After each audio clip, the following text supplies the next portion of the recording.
ڈرو اس دن سے جبکہ کوئی باپ اپنے بیٹے کی طرف سے بدلہ نہ دے گا، ولا مولود هو جاز عن والده شيئا، اور نہ کوئی بیٹا اپنے باپ کی طرف سے کچھ بدلہ دینے والا ہوگا۔ ان وعد اللہ حق، بے شک اللہ کا وعدہ سچا ہے، فلا تغرنکم الحیات الدنیا، تمہیں دنیا کی زندگی دھوکے میں نہ ڈالے، ولا یغرنکم باللہ الغرور، اور نہ دھوکہ باز تم کو اللہ کے معاملے میں دھوکہ دینے پائے، یعنی شیطان تمہیں اللہ کے راستے سے ہٹائے نہ مختلف تعویلوں کے ذریعے۔ ان اللہ عندہ علم الساعہ، بے شک اللہ ہی کے پاس ہے قیامت کا علم کہ کب آئے گی اور کیسی ہوگی۔ وَيُنَزِّلُ الْغَيْثَ، وہی بارش برساتا ہے، اللہ کی قدرت اور پاور کا ذکر ہے۔ وَيَعْلَمُ مَا فِي الْأَرْحَامِ، وہی جانتا ہے کہ ماؤں کے پیٹوں میں کیا پرورش پا رہا ہے، اس کے علم کی قوت۔ وَمَا تَدْرِي نَفْسٌ مَاذَا تَكْسِبُ غَدًا، کوئی شخص یہ نہیں جانتا کہ کل کیا کمائی کرنے والا ہے، لہٰذا ایسے ہاروسکوپ سے مدد لینا یا کسی فارچون ٹیلر یا غیب کی خبریں جاننے والے سے اپنے مستقبل کا حال پوچھنا یہ درست نہیں، اور نہ کسی شخص کو یہ خبر ہے کہ کس زمین میں اس کی موت آنی ہے۔ ان اللہ علیم خبیر، بے شک اللہ علم والا ہے، خبر رکھنے والا ہے۔ سورۃ السجدہ۔ بسم اللہ الرحمن الرحیم، شروع اللہ کے نام سے جو بے انتہا مہربان نہایت رحم فرمانے والا ہے۔ الف لام میم، الف لام میم، تنزیل الکتاب لا ریب فیہ من رب العالمین، اس کتاب کی تنزیل، اس کتاب کا نزول بلا شبہ رب العالمین کی طرف سے ہے، یہ کسی انسان کی لکھی ہوئی نہیں، کسی فرشتے کی تصنیف نہیں، کسی جن کا کلام نہیں، یہ اللہ کی کتاب ہے، اور اللہ کی طرف سے آنے میں، نازل ہونے میں اس میں کوئی شک نہیں۔ ام یقولون افتراہ، کیا یہ لوگ کہتے ہیں کہ اس شخص نے اسے خود گھڑ لیا ہے، یعنی ان کا خیال ہے کہ محمد صلی اللہ علیہ وسلم نے خود لکھا ہے اس کو، اور نعوذ باللہ وہ اللہ پر جھوٹ باندھ رہے ہیں۔ بل هو الحق من ربک لتنذر قوما ما اتاهم من نذیر من قبلک لعلهم یہتدون، نہیں بلکہ یہ حق ہے تیرے رب کی طرف سے ہے تاکہ تو خبردار کرے ایک ایسی قوم کو جس کے پاس تجھ سے پہلے کوئی خبردار کرنے والا نہ آیا، شاید کہ وہ ہدایت پا جائیں۔ یعنی نبی صلی اللہ علیہ وسلم سے پہلے کئی صدیوں تک بنی اسماعیل کے پاس، اہل مکہ کے پاس براہ راست کوئی پیغمبر نہیں آیا تھا، اگرچہ ابراہیم علیہ السلام کی تعلیمات ان کے پاس موجود تھیں، ان میں کچھ تبدیلیاں بھی ہو چکی تھیں، لیکن قریب کے زمانے میں کوئی نہیں آیا تھا، تو ان کے پاس تاکہ کوئی حجت نہ رہے کہ انہیں کسی نے خبردار ہی نہیں کیا۔ اللہ الذی خلق السماوات والارض وما بینہما فی 6 ایام، وہ اللہ ہی ہے جس نے آسمانوں اور زمین کو اور ان ساری چیزوں کو جو ان کے درمیان ہیں 6 دنوں میں پیدا کیا۔ ثم استوى علی العرش، پھر عرش پر مستوی ہوا، اس کے سوا نہ تمہارا کوئی حامی و مددگار ہے اور نہ اس کے آگے کوئی سفارش کرنے والا۔ پھر کیا تم ہوش میں نہ آؤ گے، سمجھو گے نہیں، حقیقت کو نہیں مانو گے۔ یدبر الامر من السماء الى الارض، وہ آسمان سے زمین تک دنیا کے معاملات کی تدبیر کرتا ہے۔ ثم يعرج الیہ فی یوم کان مقدارہ 1000 سنة مما تعدون، اور اس تدبیر کی روداد اوپر اس کے حضور جاتی ہے ایک ایسے دن میں جس کی مقدار تمہارے شمار سے 1000 سال ہے۔ ذالک عالم الغیب والشہادۃ العزیز الرحیم، وہی ہے ہر پوشیدہ اور ظاہر کا جاننے والا، زبردست اور رحیم ہے۔ جو چیز بھی اس نے بنائی خوب ہی بنائی، اس نے انسان کی تخلیق کی ابتدا گارے سے کی، پھر اس کی ایک نسل ایک ایسے سط سے چلائی جو حقیر پانی کی طرح کا ہے، پھر اس کو نک سک سے درست کیا، برابر کیا۔ وَنَفَخَ فِيهِ مِن رُوحِهِ، اور اس کے اندر اپنی روح پھونک دی۔ وَجَعَلَ لَكُمُ السَّمْعَ وَالْأَبْصَارَ وَالْأَفْئِدَةَ، اور تم کو کان دیے، آنکھیں دی اور دل دیے۔ قَلِيلًا مَا تَشْكُرُونَ، تم لوگ کم ہی شکر ادا کرتے ہو۔ نبی صلی اللہ علیہ وسلم نے فرمایا قیامت کے دن اللہ تعالیٰ فرمائیں گے، اے ابن آدم، میں نے تجھے گھوڑوں اور اونٹوں پر سوار کیا، عورتوں سے تیرا نکاح کیا، اور میں نے تجھے اس حال میں رکھا کہ تم سردار تھے، لگان وصول کرتے، ان تمام چیزوں کا شکر کہاں ہے؟ اور یہ لوگ کہتے ہیں جب ہم مٹی میں رل مل چکے ہوں گے تو کیا ہم پھر نئے سرے سے پیدا کیے جائیں گے؟ اصل بات یہ ہے کہ یہ اپنے رب کی ملاقات کے منکر ہیں.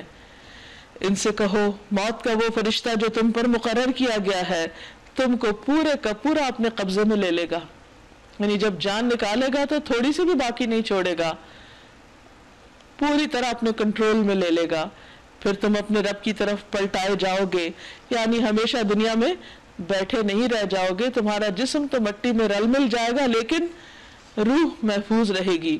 وَلَوْ تَرَى إِذِ الْمُجْرِمُونَ نَاكِسُو رُؤُوسِهِمْ عِنْدَ رَبِّهِمْ, کاش تم دیکھو وہ وقت جب مجرم سر جھکائے اپنے رب کے حضور کھڑے ہوں گے, شرمندگی کے ساتھ, ذلت کے ساتھ.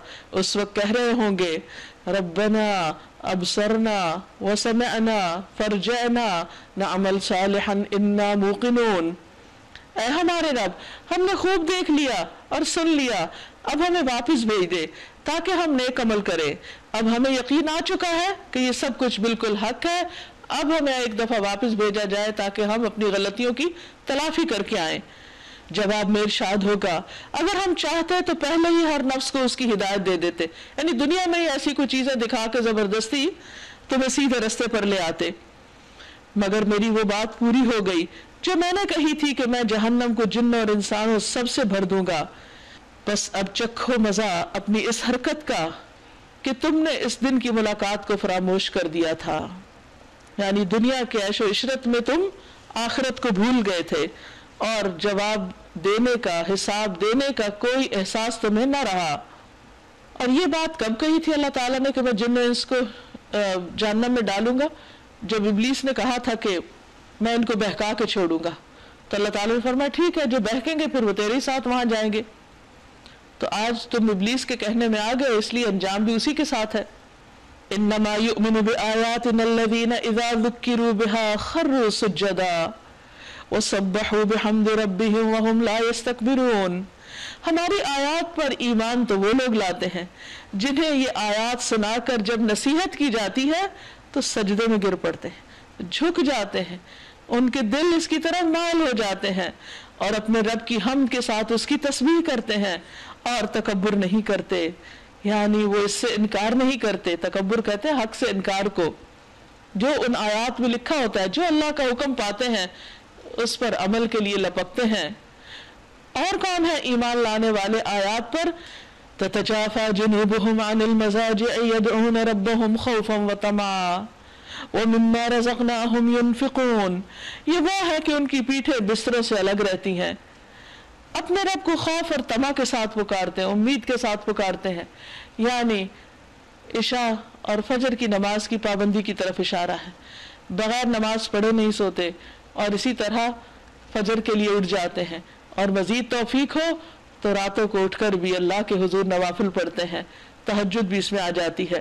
اور اس وقت یہ سارے کام کر کے, عبادات کرنے کے باوجود وہ ڈرتے رہتے ہیں اپنے رب سے اور اس سے دعائیں کرتے ہیں بخشش کی, اور اس سے امید بھی رکھتے ہیں.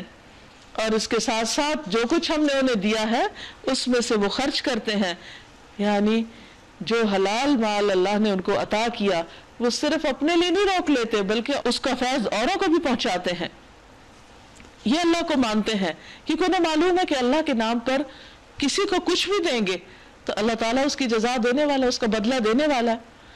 پھر جیسا کچھ آنکھوں کی ٹھنڈک کا سامان ان کے اعمال کی جزا میں ان کے لیے چھپا کر رکھا گیا ہے, اس کی کسی شخص کو کچھ خبر نہیں. یعنی یہ مال خرچ کرتے ہیں تو چھپ چھپ کر راتوں کو اٹھ اٹھ کے چپکے سے نوافل ادا کرتے ہیں اور اپنے دل میں ایمان رکھتے ہیں. تو جس طرح انہوں نے اپنا معاملہ اللہ کے ساتھ ایک سیکرٹ رکھا ہوا ہے, دکھاوا نہیں کرتے, اسی طرح اللہ نے ان کا اجر بھی سیکرٹ رکھا ہوا ہے اور بہترین اجر ہے اس کی ان کی ان کوششوں پر جس کی کسی کو خبر بھی نہیں, کسی نے دیکھا ہی نہیں, کسی کو معلوم ہی نہیں. افمن کان مؤمنا کمن کان فاسقا لا یستوون. بھلا یہ کیسے ہو سکتا ہے کہ جو شخص مومن ہو وہ اس کی طرح ہو جائے جو فاسق ہو؟ دونوں برابر کبھی نہیں ہو سکتے. ایک فرما بردار ہے اور دوسرا نافرمان ہے, ایک اللہ کے آگے جھکنے والا ہے, دوسرے کو جھکنے سے کوئی دلچسپی نہیں. اما الذين آمنوا وعملوا الصالحات فلهم جنات المأوى نزلا بما كانوا يعملون. جو لوگ ایمان لائے ہیں اور جنہوں نے نیک عمل کیے ان کے لیے تو جنتوں کی قیام گاہیں ہیں ضیافت کے طور پر ان کے اعمال کے بدلے میں، اور جنہوں نے فسق اختیار کیا وَأَمَّا الَّذِينَ فَسَقُوا فَمَأْوَاهُمُ النَّارُ ان کا ٹھکانہ آگ ہے۔ کیسی ہے وہ آگ؟ كُلَّمَا أَرَادُوا أَن يَخْرُجُوا مِنْهَا أُعِيدُوا فِيهَا جب کبھی وہ اس سے نکلنا چاہیں گے اسی میں دوبارہ دھکیل دیے جائیں گے، اور ان سے کہا جائے گا چکھو اب اسی آگ کے عذاب کا مزہ جس کو تم جھٹلایا کرتے تھے۔ اس بڑے عذاب سے پہلے ہم اسی دنیا میں کسی نہ کسی چھوٹے عذاب کا مزہ انہیں چکھاتے رہیں گے، شاید کہ یہ اپنی روش سے باز آ جائیں۔ یعنی دنیا میں امتحانات کس لیے آتے ہیں، تکلیفیں کس لیے آتے ہیں، آزمائشیں کس لیے آتی ہیں؟ تاکہ بندہ اپنی غلطیوں کو پہچانے، اپنے قصوروں پر نظر ڈالے، اللہ کی طرف راغب ہو اور اپنی اصلاح کر لے۔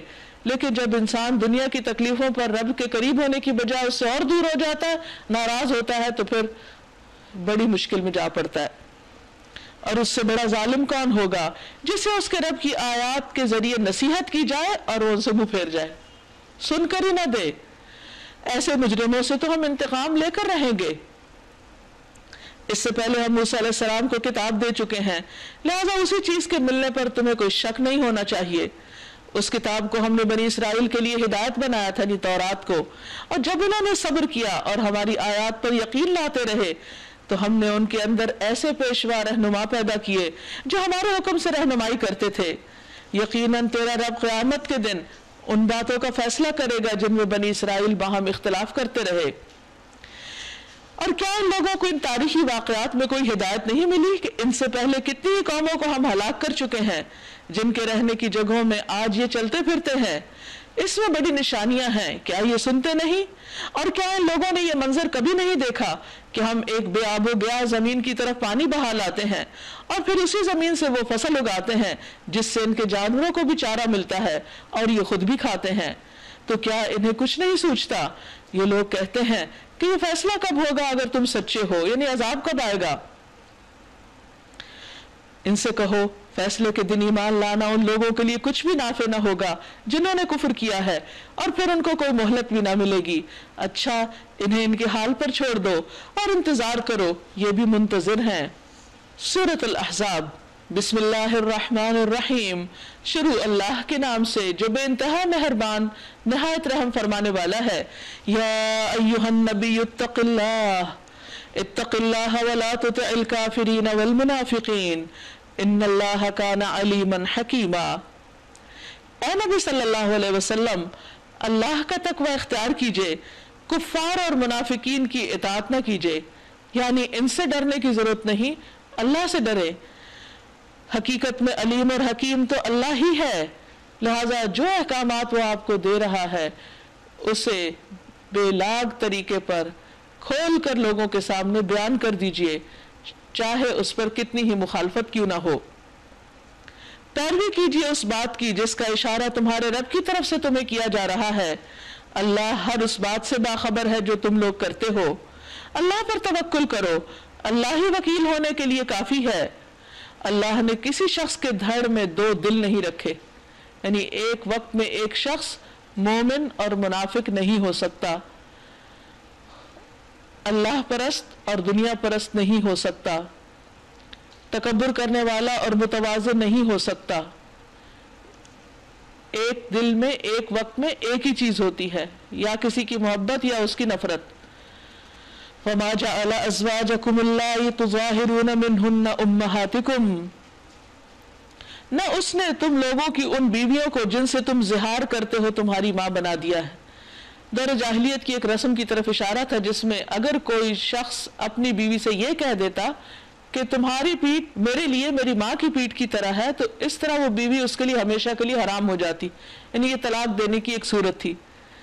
تو فرمایا کہ اس کی کوئی حقیقت نہیں ہے، یہ خلاف حقیقت بات ہے، کیونکہ صرف الفاظ بول دینے سے کسی کی نیچر بدل نہیں جاتی، بیوی ماں نہیں بن جاتی۔ اور نہ اس نے تمہارے منہ بولے بیٹوں کو تمہارا حقیقی بیٹا بنایا۔ اسی طرح اگر انسان کسی کے بچے کو بیٹا کہہ دیتا ہے تو اس کا حقیقی بیٹا نہیں بن جاتا، حقیقت نہیں بدل جاتی۔ یہ تو وہ باتیں ہیں جو تم لوگ اپنے منہ سے نکال دیتے ہو، مگر اللہ وہ بات کہتا ہے جو حقیقت پر مبنی ہے اور وہی صحیح طریقے کی طرف رہنمائی کرتا ہے. ادعوہم لآبائہم، منہ بولو بیٹوں کو ان کے باپوں کی نسبت سے پکارو، یعنی جن کو آج تک تم بیٹا کہتے رہے ہو ان کو ان کے باپ کی نسبت سے ہی جانو، اسی سے پکارو. یہ اللہ کے نزدیک زیادہ منصفانہ بات ہے، اور حدیث میں بھی اس کی وضاحت کی گئی ہے. نبی صلی اللہ علیہ وسلم نے فرمایا جو شخص جانتے ہوئے اپنے باپ کے سوا کسی دوسرے کی طرف اپنے آپ کو منسوب کرے تو اس پر جنت حرام ہے. نبی صلی اللہ علیہ وسلم نے فرمایا جس آدمی نے اپنی نسبت اپنے باپ کے علاوہ کسی اور کی طرف کی، یا جس غلام نے اپنے آپ کو اپنے مالک کے غیر کی طرف منسوب کیا، اس پر اللہ کی لعنت، فرشتوں اور تمام لوگوں کی بھی لعنت. اللہ اس سے قیامت کے دن نہ اس کا فرض اور نہ اس کا کوئی نفل قبول کرے گا، کیونکہ ایک بہت بڑا ظلم ہے، ناحق بات ہے. اور اگر تمہیں معلوم نہ ہو کہ ان کے باپ کون ہیں تو وہ تمہارے دینی بھائی اور دوست ہیں. نادانستہ جو بات تم کہو اس کے لیے تم پر کوئی گرفت نہیں، یعنی ماضی میں بھول چوک سے جو کہہ چکے ہو گیا، آئندہ نہیں، لیکن اس بات پر ضرور گرفت ہے جس کا تم دل سے ارادہ کرو. اللہ درگزر کرنے والا اور رحیم ہے. بلا شبہ نبی تو اہل ایمان کے لیے ان کی اپنی ذات پر مقدم ہے، یعنی نبی صلی اللہ علیہ وسلم کا مسلمانوں سے اور مسلمانوں کا آپ سے جو تعلق ہے وہ دوسرے سارے رشتوں اور تعلقات سے کہیں اونچا ہے، کہیں اوپر ہے. اور نبی کی بیویاں ان کی مائیں ہیں، یعنی امہات المؤمنین، وہ ماں کے درجے میں ہیں، مگر کتاب اللہ کی روح سے عام مومنین اور مہاجرین کی بنسبت رشتہ دار ایک دوسرے کے زیادہ حقدار ہیں. یعنی ایک ہے دینی رشتہ اور ایک ہے نسبی رشتہ. تو جو نسب کا رشتہ ہے وہ خاندانی زندگی میں زیادہ مقدم ہے دوسرے رشتوں پر. البتہ اپنے دوستوں کے ساتھ تم کوئی بھلائی کرنا چاہو تو کر سکتے ہو، یہ حکم کتاب الہی میں لکھا ہوا ہے. مثلا وراثت میں دوست شریک نہیں، لیکن ان کے حق میں وصیت کی جا سکتی ہے اگر ضرورت پڑے. اور اے نبی صلی اللہ علیہ وسلم یاد رکھیے اس عہد و پیمان کو جو ہم نے سب پیغمبروں سے لیا ہے، تم سے بھی، اور نوح علیہ السلام اور ابراہیم علیہ السلام اور موسیٰ علیہ السلام اور عیسیٰ ابن مریم علیہ السلام سے بھی، سب سے ہم پختہ عہد لے چکے ہیں تاکہ سچے لوگوں سے ان کا رب ان کی سچائی کے بارے میں سوال کرے، اور کافروں کے لیے تو اس نے دردناک عذاب مہیا کر رکھا ہے. یا ایھا الذین آمنوا اذکروا نعمت اللہ علیکم، اے لوگوں جو ایمان لائے ہو یاد کرو اللہ کے اس احسان کو جو اس نے ابھی ابھی تم پر کیا ہے. کون سا احسان؟ اشارہ ہے جنگ احزاب کی کامیابی کی طرف. غزوہ احزاب 5 ہجری میں ہوا تھا. تمام عرب قبائل اور یہود کی طرف سے مشترک حملہ ہوا تھا مسلمانوں پر، مدینہ پر، اور 12,000 کی تعداد میں تھے یہ لوگ. مسلمان تعداد میں بھی کم تھے، وسائل بھی کم تھے، تو ان کے مقابلے کی سکت نہیں رکھتے تھے، کمزور تھے. لیکن اللہ سبحانہ وتعالیٰ نے ایسے وسائل فراہم کر دیے کہ پہلے تو خندق کا آئیڈیا آ گیا مسلمانوں کو، یعنی حضرت جو سلمان فارسی تھے ان کے مشورے پر خندق کھودی گئی، مدینہ کو ایک طرح سے پروٹیکٹ کیا گیا. لیکن تقریباً 1 ماہ تک پھر بھی دشمن کی فوجوں نے محاصرہ جاری رکھا. تو اللہ سبحانہ وتعالیٰ نے غیب سے اپنی مدد بھیجی، آندھی بھیجی اور فرشتوں کے ذریعے مدد بھیجی، اور اس طرح دشمن ناکام ہو کے واپس لوٹ گئے اور مسلمانوں کو امن نصیب ہوا. تو اس نعمت کی طرف اشارہ ہے کہ دیکھو کس طرح اللہ نے تمہیں پروٹیکٹ کیا. فَأَرْسَلْنَا عَلَيْهِمْ رِيحًا وَجُنُودًا لَمْ تَرَوْهَا، ہم نے ان پر ایک سخت آندھی بھیجی اور ایسی فوجیں روانہ کی جو تمہیں نظر نہ آتی تھی، یعنی فرشتے. اور اللہ وہ سب کچھ دیکھ رہا تھا جو تم لوگ اس وقت کر رہے تھے جب وہ اوپر سے اور نیچے سے تم پر چڑھ آئے تھے، یعنی حجاز کی طرف سے اور نجد کی طرف سے، یعنی ہر طرف سے دشمن تم پر حملہ آور ہو گیا تھا. جب خوف کے مارے آنکھیں پتھرا گئیں، کلیجے منہ کو آ گئے اور تم لوگ اللہ کے بارے میں طرح طرح کے گمان کرنے لگے، اس وقت ایمان لانے والے خوب آزمائے گئے اور بری طرح ہلا مارے گئے. کیونکہ اللہ سبحانہ وتعالیٰ چاہتا تھا کہ مومن منافقین سے الگ چھٹ کر نکھر کر آگے آ جائیں، کیونکہ ان سے اور بڑے کام لیے جانے تھے. یاد کرو وہ وقت جب منافقین اور وہ سب لوگ جن کے دلوں میں روگ تھا صاف صاف کہہ رہے تھے کہ اللہ اور اس کے رسول نے جو وعدے ہم سے کیے تھے وہ فریب کے سوا کچھ نہ تھے. یعنی جب اس وقت حملہ آور مختلف طرف سے آئے تو یہ لوگ اللہ رسول کے بارے میں غلط باتیں کرنے لگے. جب ان میں سے ایک گروہ نے کہا اے یثرب کے لوگوں تمہارے لیے اب ٹھہرنے کا کوئی موقع نہیں, پلٹ چلو, واپس چلو, یعنی اب خندق کے سامنے کفار کا مقابلہ کرنے کی ضرورت نہیں ہے, اب واپس چلو شہر کی طرف. اور انڈائریکٹلی کیا کہہ رہے تھے کہ اس دین پر قائم رہنے کا کوئی موقع نہیں, آباء و اجداد کے دین پہ چلو. جب ان کا ایک فریق یہ کہہ کر نبی صلی اللہ علیہ وسلم سے رخصت طلب کر رہا تھا کہ ہمارے گھر خطرے میں ہیں, حالانکہ وہ خطرے میں نہ تھے, دراصل وہ محاذ جنگ سے بھاگنا چاہتے تھے کیونکہ محاصرہ کافی لمبا ہو گیا تھا اور آزمائش طویل ہو گئی تھی. اگر شہر کے اطراف سے دشمن گھس آئے ہوتے اور اس وقت انہیں فتنے کی طرف دعوت دی جاتی تو یہ اس میں جا پڑتے اور مشکل ہی سے انہیں شریک فتنہ ہونے میں کوئی تعامل ہوتا. ان لوگوں نے اس سے پہلے اللہ سے عہد کیا تھا کہ یہ پیٹ نہ پھیریں گے اور اللہ سے کیے ہوئے عہد کی باز پرس تو ہونی ہی تھی. اے نبی صلی اللہ علیہ وسلم ان سے کہیے اگر تم موت یا قتل سے بھاگو تو یہ بھاگنا تمہارے لیے کچھ بھی نفع بخش نہ ہوگا, اس کے بعد زندگی کے مزے لوٹنے کا تھوڑا ہی موقع تم کو ملے گا.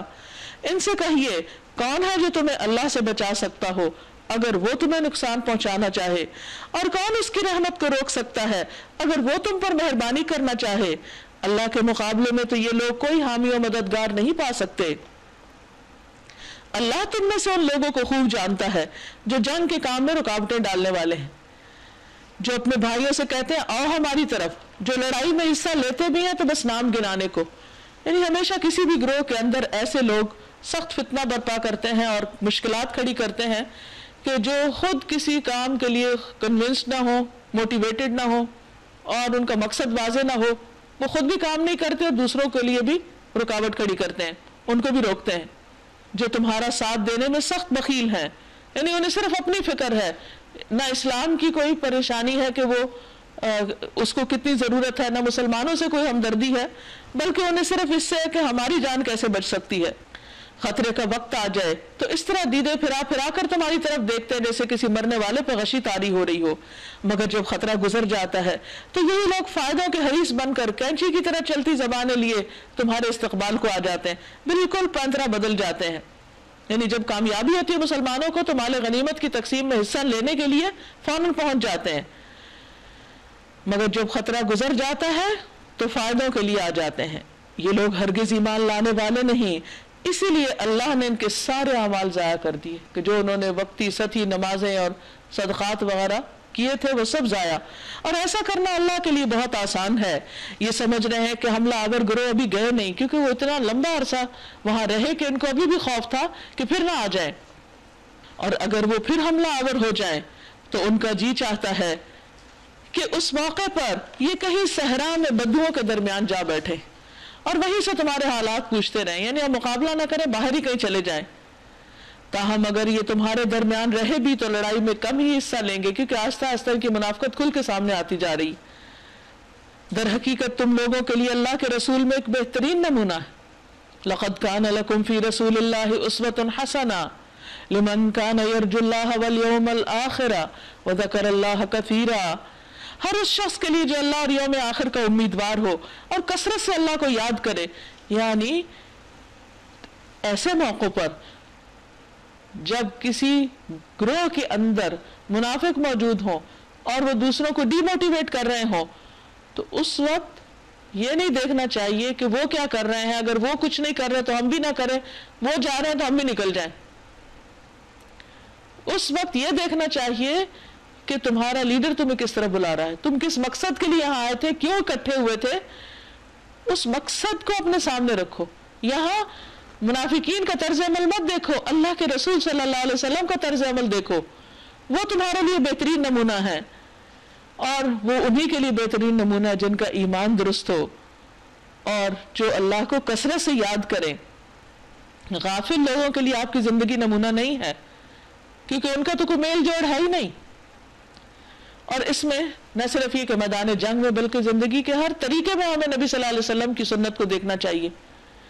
آپ کے معمولات کیا تھے, آپ کی روٹین کیا تھی, آپ کے لوگوں کے ساتھ تعلقات کیسے تھے, جیسا کہ بہت سی احادیث سے پتہ چلتا ہے. نبی صلی اللہ علیہ وسلم زمین پر بیٹھ جایا کرتے تھے زمین پر بیٹھ کر ہی کھاتے تھے، بکری کا دودھ دو لیتے تھے، جو کی روٹی کی دعوت دینے والے غلام کی دعوت قبول کر لیتے تھے۔ عبداللہ بن ابی اوفا فرماتے ہیں کہ رسول اللہ صلی اللہ علیہ وسلم اللہ کا ذکر زیادہ کیا کرتے، لا یعنی گفتگو نہیں کرتے تھے، نماز لمبی پڑھتے، خطبہ مختصر دیتے، نیز بیواؤں اور مسکینوں کے ساتھ جاتے اور ان کا کام کر دیتے۔ اور سچے مومنوں کا حال اس وقت یہ تھا کہ جب انہوں نے حملہ آور لشکروں کو دیکھا تو پکار اٹھے، یہ وہی چیز ہے جس کا اللہ اور اس کے رسول نے ہم سے وعدہ کیا تھا۔ اللہ اور اس کے رسول کی بات بالکل سچی تھی۔ اس واقعے نے ان کے ایمان اور سپردگی کو اور زیادہ بڑھا دیا۔ ایمان لانے والوں میں ایسے لوگ بھی موجود ہیں جنہوں نے اللہ سے کیے ہوئے عہد کو سچا کر دیا، اپنی کمٹمنٹ خوب نبھائی۔ ان میں سے کوئی اپنی نظر پوری کر چکا اور کوئی وقت آنے کا منتظر ہے۔ انہوں نے اپنے رویے میں کوئی تبدیلی نہیں کی۔ یہ سب کچھ اس لیے ہوا تاکہ اللہ سچوں کو ان کی سچائی کی جزا دے اور منافقوں کو چاہے تو سزا دے اور چاہے تو ان کی توبہ قبول کر لے۔ بے شک اللہ غفور الرحیم ہے۔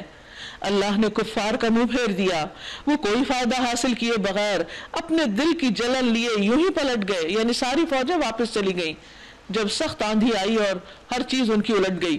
اور مومنین کی طرف سے اللہ ہی لڑنے کے لیے کافی ہو گیا۔ اللہ بڑی قوت والا اور زبردست ہے۔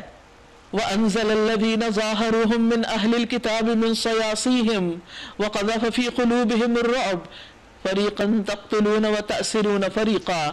پھر اہل کتاب میں سے جن لوگوں نے ان حملہ آوروں کا ساتھ دیا تھا، اللہ ان کی گڑھیوں سے انہیں اتار لایا اور ان کے دلوں میں اس نے ایسا روب ڈال دیا کہ آج ان میں سے ایک گروہ کو تم قتل کر رہے ہو اور دوسرے گروہ کو قید کر رہے ہو۔ اس نے تم کو ان کی زمین اور ان کے گھروں اور ان کے اموال کا وارث بنا دیا اور وہ علاقہ تمہیں دے دیا جسے کبھی تم نے پامال نہ کیا تھا۔ اللہ ہر چیز پر قادر ہے۔ اشارہ ہے بنو قریظہ کی طرف کہ جب انہوں نے اپنے معاہدے کی خلاف ورزی کی، نبی صلی اللہ علیہ وسلم جب مدینہ تشریف لے گئے تو آپ نے وہاں کے رہنے والوں، جن میں مشرکین بھی تھے، یہود بھی تھے اور خود مسلمز بھی، ان سب کے مابین ایک معاہدہ کیا تھا کہ اگر مدینہ پر باہر سے کوئی بھی فریق حملہ آور ہوگا تو مدینہ کے رہنے والے سب مل کر اس کے خلاف مقابلہ کریں گے۔ اس معاہدے کی پابندی یہود پر لازم تھی، لیکن جب مشرکین مکہ سے آئے یا مختلف قبائل سے، اس موقع پر تو ہر طرف سے، ہر علاقے سے آ گئے تھے، تو بنو قریظہ نے مسلمانوں کا ساتھ دینے کی بجائے جو معاہدے کے عین مطابق تھا، انہوں نے خلاف ورزی کرتے ہوئے مشرکین کے ساتھ دیا اور مسلمانوں سے غداری کی۔ اب اسی لیے نبی صلی اللہ علیہ وسلم جب غزوہ احزاب میں کامیاب ہوئے تو اس کے بعد انہوں نے ان کی گڑھیوں کا رخ کیا، ان کے قلعوں کا رخ کیا جس میں یہ اندر چھپ گئے تھے مسلمانوں سے بچنے کے لیے۔ نبی صلی اللہ علیہ وسلم نے تقریباً 25 روز تک ان کا محاصرہ کیے رکھا۔ بالآخر ان کے کہنے پر سعد بن معاذ کو حکم مقرر کیا گیا تاکہ وہ اس مسئلے کا کوئی حل نکالیں۔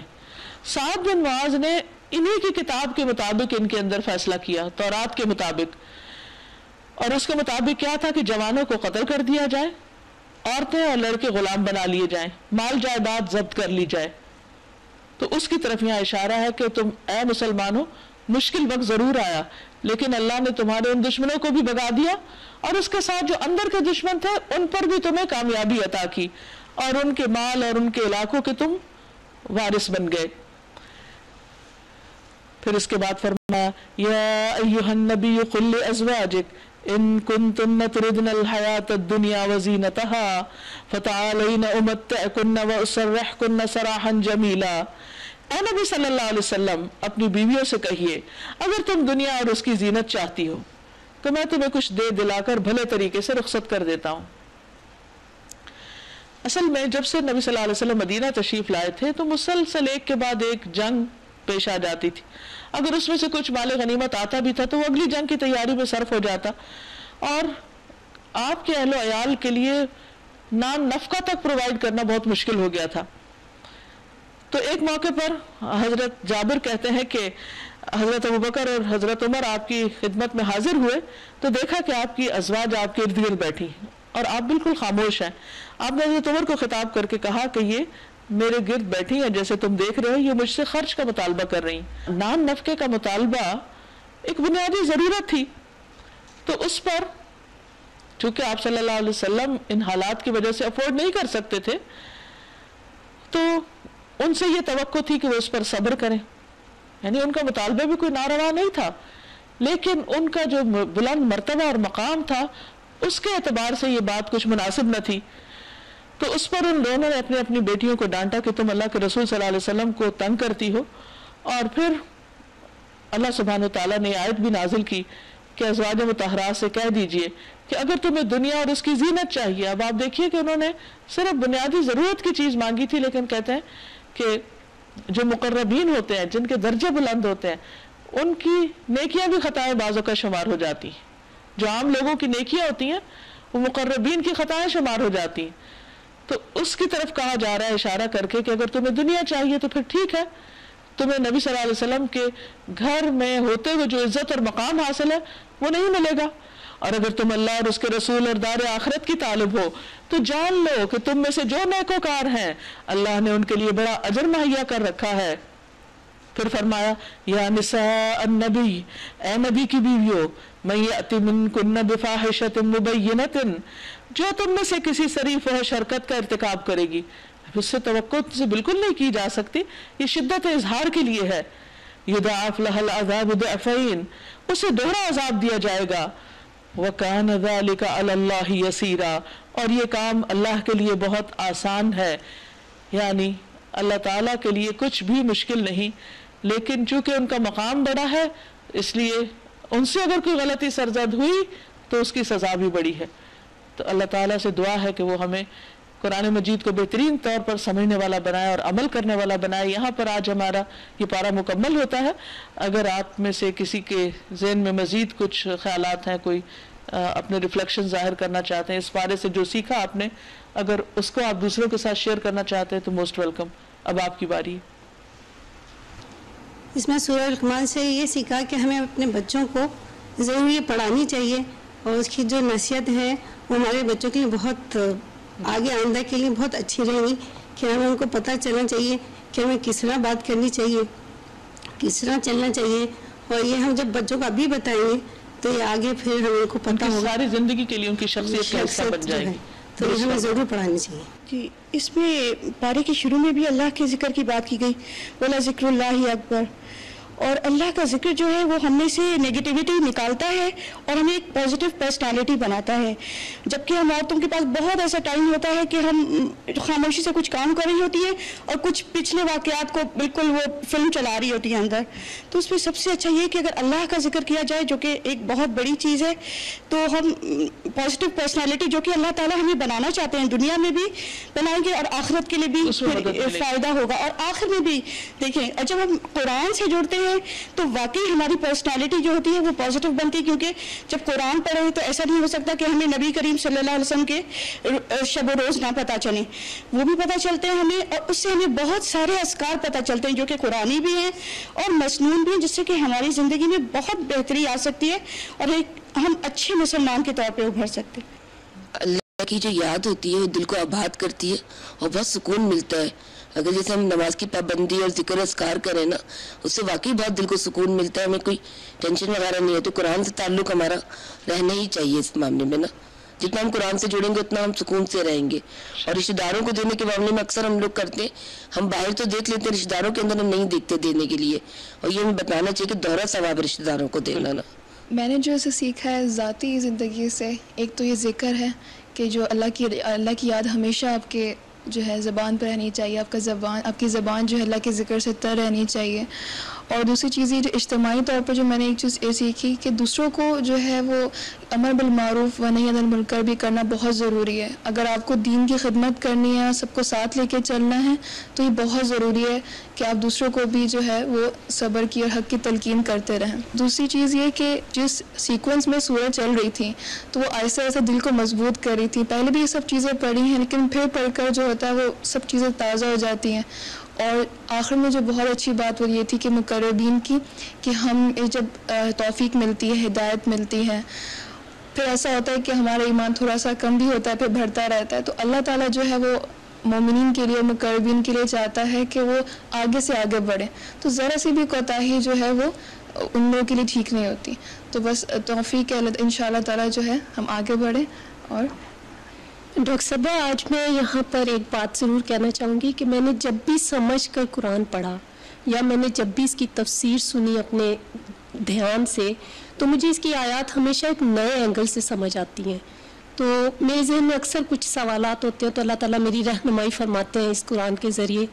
تو اس کے پارے کے شروع میں گو کہ وہ آپ صلی اللہ علیہ وآلہ وسلم کے لیے احکامات ہیں کہ قرآن کی تلاوت کیجیے اور نماز برائی سے روکتی ہے. تو میں اکثر یہ سوچتی تھی کہ نماز برائی سے روکتی ہے تو ایسا کیوں ہے کہ نماز کے ساتھ ساتھ ہم لوگ اپنی برائیاں نہیں چھوڑتے ہیں.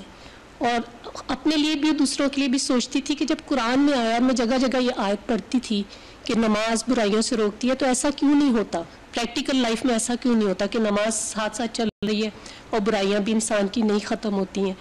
تو آج مجھے اس آیت سے یہ مطلب سمجھ پہ آیا کہ اگر میں قرآن کی تلاوت سنتی ہوں سناتی ہوں پڑھ کر اور نماز کے بعد بھی میری زبان اللہ کے ذکر سے تر رہتی ہے بجائے اس کے کہ میں دنیا کی لغویات میں سے اٹھ کے جیسے ٹی وی بند کر کے نماز پڑھنے گئی ہوں یا میں اس طرح کی اور کوئی بری چیزوں میں انوالو ہوں اور ان کے درمیان میں نماز پڑھتی ہوں تو وہ روح اور وہ اللہ تعالیٰ سے تعلق ہو ہی نہیں سکتا. اور جو نماز مجھے برائیوں سے روکے گی وہ اس طرح کی نہیں ہو سکتی. اللہ تعالیٰ قرآن میں بار بار ارشاد فرماتے ہیں کہ اے لوگوں نماز قائم کرو, اور آج ہمارا یہ حال ہوتا ہے کہ ذرا سی خوشی یا غم آ جاتے تو ہم اپنی نماز کو ہی بھول جاتے ہیں. تو ہمیں اپنی نمازوں کا جائزہ لینا چاہیے کہ آخر اللہ تعالیٰ نے فرمایا کہ نماز قائم کرو اور ہم نمازوں کو ہی بھول جاتے ہیں. تو ہمیں نماز کا دھیان رکھنا چاہیے. جزاک اللہ خیر. وقت کے ساتھ ساتھ تبدیلیاں آتی رہتی ہیں تو انسان کو جب اللہ تعالیٰ کوئی نعمت دے تو ان پہ ناشکری نہ کرے اور اگر اللہ تعالیٰ نعمت چھین بھی لے تو اس پہ بگڑے نہ, بلکہ یہ اللہ تعالیٰ کی آزمائش ہے. بسم اللہ الرحمن الرحیم. قرآن سننے کے بعد اور اس کی تفسیر اور تفہیم سب مجھے آپ سے سننے کے بعد یہ تبدیلی میں نے اپنے اندر محسوس کی کہ مجھے خیالات بھی اسی حوالے سے آنے لگے, بجائے دنیاوی مایوسیاں اور ساری چیزیں بالکل دور سی محسوس ہونے لگی اور قرآن سے اتنی اپنائیت محسوس ہونے لگی. اللہ آپ کو اس کا اجر عظیم عطا فرمائے. آج ان آیت میں جو میں نے خاص طور پہ چیز سیکھی اور الحمدللہ قرآن سے جڑنے کے بعد چیز صبر اور شکر, یہ دو چیزیں ایسی ہیں کہ اگر انسان کے اندر آ جاتی ہیں تو اللہ سے جڑنے کا بہت طاقت ملتی ہے. تو صبر اور شکر انسان کے اندر بہت. ناظرین, اس کے ساتھ ہی ہمارے آج کے پروگرام کا وقت ختم ہوتا ہے. اللہ تعالیٰ سے دعا ہے کہ وہ ہمیں اپنا ذکر کرنے والا اور اپنے پیغمبر اپنے حبیب محمد صلی اللہ علیہ وسلم کے طریقے پر عمل کرنے والا بنائے تاکہ ہم دنیا اور آخرت میں کامیاب ہو سکیں. آپ سب کے لیے دعائیں, نیک تمنائیں. السلام علیکم ورحمۃ اللہ وبرکاتہ.